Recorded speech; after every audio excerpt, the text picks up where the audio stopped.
What is up, everybody, and welcome back to another episode. So if you haven't already, make sure you hit the subscribe button and make sure you hit the like button. On tonight's video, what I'm going to do is I'm going to show you the 3 different rigs that I use throughout the year to catch more crappie. That's going to help you fill your freezer, get a little fish fry growing on, and be eating really good. First off, my favorite way to catch them is with a super simple single rig. I'm going to tie it for y'all. We're going to show you how it's done, and I'm going to tell y'all how I catch them and what kind of structure I catch them on. We're going to go with the fisherman's knot, which is through the eye, pinch them together. We're going to twist it around 5, 6, 7 times, somewhere in there. We're going to feed the line to the little loop that we have. We're going to pinch it, reduce the friction with a little bit of spit, and we're going to pull it nice and tight. And then we're going to trim the tag in. Most people use pliers, but if you're a real fisherman, use your teeth. Get rid of the little tag in. Once the tag in is gone, what I do is I slide my knot up just a little bit so it sits perfectly, move it a little bit more, perfectly horizontal in the water.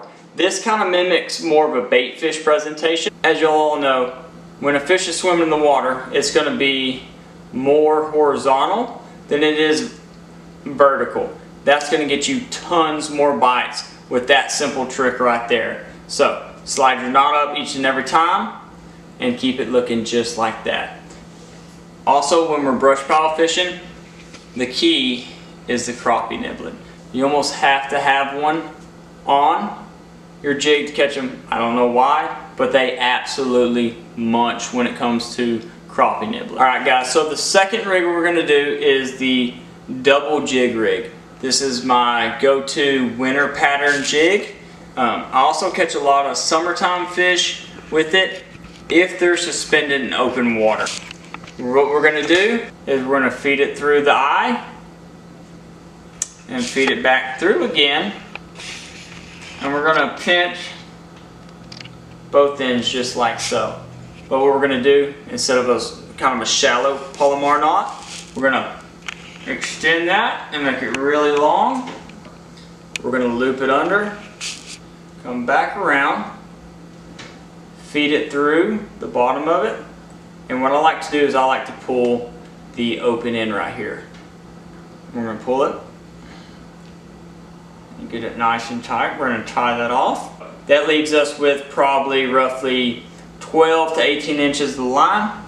We're going to come back with another jig, and what we're going to do, you can do a Palomar knot or a simple fisherman's knot. So we're going to swing it around a few times, 5 or 6, 7, grab it, feed it through, pinch it with your other finger, and we're just going to pull it nice and tight, just like that.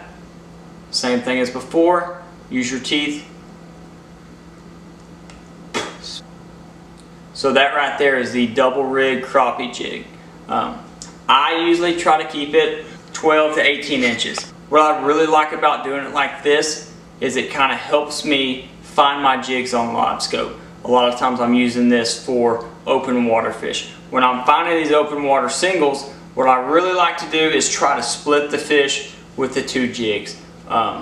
Majority of the time, what's going to happen is the crappie are going to feed up on the top jig. So that is mainly for just seeing the fish, the bottom one.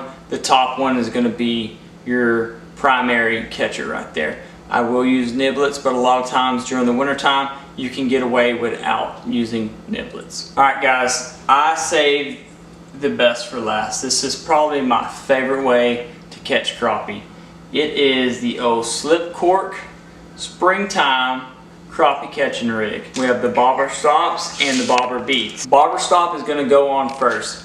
As you can see, we just feed it through right here. Pretty good little ways. We're going to slide that on.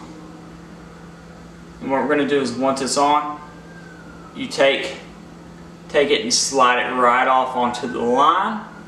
You can let that black piece just fall off. Grab both ends at the same time and pull it nice and tight.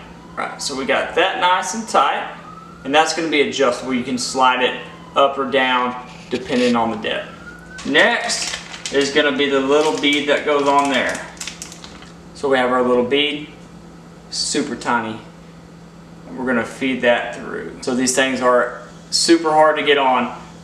We're going to feed it through the little hole that's in the bead. So we have the bobber stop and the bead. Next is the cork. So the cork, top side, spring side is going to be the bottom side.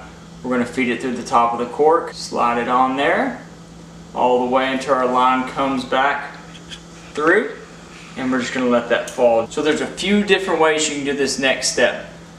One, you can put a swivel right here, tie it onto a hook. That's kind of more for minnow fishing. We're going to do it the way I like to do it with the jigs.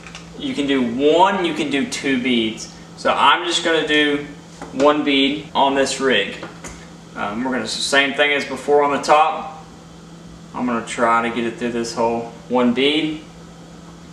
We're going to follow it up with another bobber stop. So same thing as the top one. We pull the line through and we're going to slide it off. Grab both the tag ends and tie it nice and tight. And you can adjust that accordingly. We're going to finish it off with a crappie jig. So fisherman's knot, Palomar knot, either way is just fine. We're just going to feed it through. Grab both ends as before. 7, 8 knots, 5, 6, 7, 8, your choice. Pull it through. Reduce the friction, and then pull it tight. Trim the tag in, and then you're almost ready to go. The last step is to trim both of the bobber stops. If your wife's a nurse, the very first thing you do is steal her gauze cutting shears.